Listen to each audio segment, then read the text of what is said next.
Hi guys. I was taking apart the Commander high torque because I wanted to try out a new tire. Figured I should just start recording now because I said I wanted to do a little bit of a review of both the high speed and the high torque. So now we're here. So working on the Commander, it literally feels just like a damn Sherman minus the roll bar. So working on it is infinitely more fun just because you don't have to deal with the roll bar. A lot of people who end up having to deal with the Sherman roll bar, they usually have to take, after unscrewing the 4 brackets or so on each side or whatever, you end up having to take a dowel and a hammer to knock the roll bar off, and that is a huge issue with a lot of people because it adds a stupid amount of time. I've had my buddy and I, we were working on one, and we probably spent easily more time on just getting the roll bar off than we did the actual tire swap and full reassembly. But yeah, Commander's nice. If as far as durability, yeah, sure, it's plastic, but you can probably add metal strips or something like that on the edges to help protect it and give it some sort of slide protection. So far with the high torque, it feels better than the high speed in my opinion, because with all the extra weight, you end up having to fight a little bit harder to do acceleration and braking. But with that, you end up feeling safer because you can crank it a little harder and give it more effort via the side pads that are given with it, or whatever extra BS that you end up giving it or adding on. The high speed feels cool. It feels like a MSP speed version, I guess, because they're bringing back that older version of the axle. The only problem is the dipping, and then even with the torque version, they're using it feels like the MSP version 2 for the torque version of the tuning. So then you end up dealing with the pedal dip, and as you're going, it'll slowly go down, and you start questioning, why did I buy this vehicle? But overall, if you're used to riding an RS or a Sherman, anything of that nature, then you're gonna have a decent time. I'm gonna show you what I did. So pretty much, after you get the pedal, just like a regular Gotway, you use a 5mm screw or hex nut, the grub screw, to pull the pedal off. Phillips screws getting everything else off the outer shell. Disconnected our power and discharged it via the power button on here. The power button is beautifully on the front rather than the side of the wheel, or on the top of the wheel like other Gotways and previous iterations of this thing. Right here we've got the green, blue, and yellow motor wires. The Bluetooth is somewhere here, up in this corner.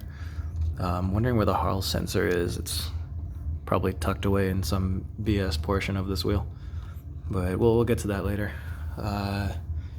What else is there to take care of? Not much right now.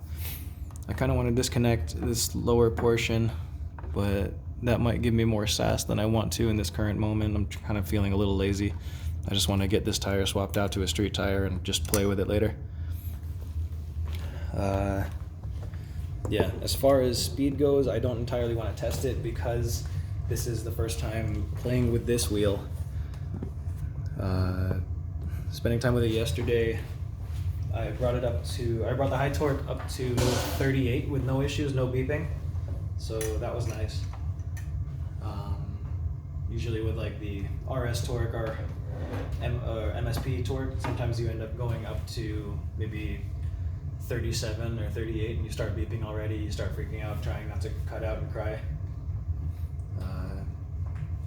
What else is there? Just gonna do this swap while I'm thinking and talking, I guess. So as far as the pedal dip goes, it's a great time in comparison to the veteran Sherman.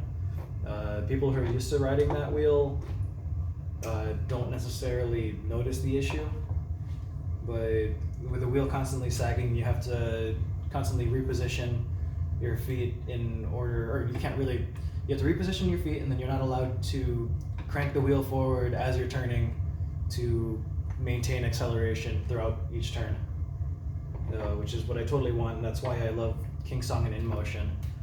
I'm super excited about the S20 coming out, because having something that can go 43 and not dip on you that sounds like an awesome time.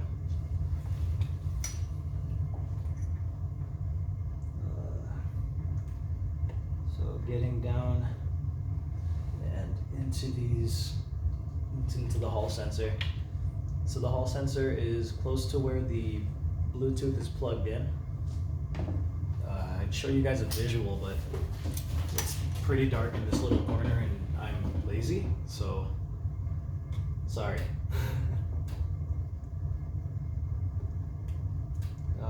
Throwing this wheel around, it feels like it feels like the MSPs. For those that aren't familiar with riding those, or I guess it's like riding an RS, but with less torque. So in my opinion, the RS speed has almost as much torque as an MSP torque, and then the RS torque is a completely different story altogether. Well, not far off, it gives you a little bit more. Because this wheel doesn't have the hollow motor, I don't recommend it to everybody who's going to be throwing this wheel around and kind of just doing whatever. Because if you end up jumping too much, or if you end up braking too hard, or constantly like rocking back and forth, jumping up in the air, or while you're in the air and then you land while not matching the tire speed with the ground, you end up chirping, and then that puts a lot of stress onto the axle. Yeah, I don't want to see people destroying their axles all the time. And so with the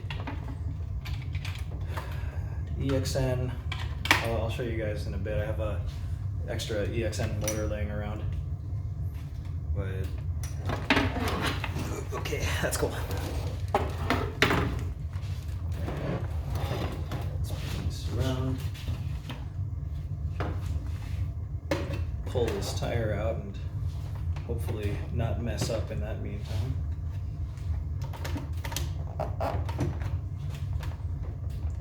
So working on this wheel so far, again, is not really much of an issue.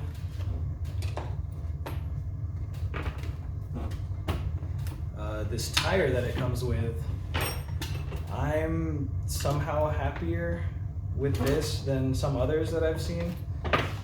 This is CST, where is it? 3521 might be the model number. I couldn't tell you exactly if that was it. But again, we're reverting back to using the regular single axles that we once knew with all the older Galway lines. So yeah, it works, but it's just that little bit of potential danger for that longevity.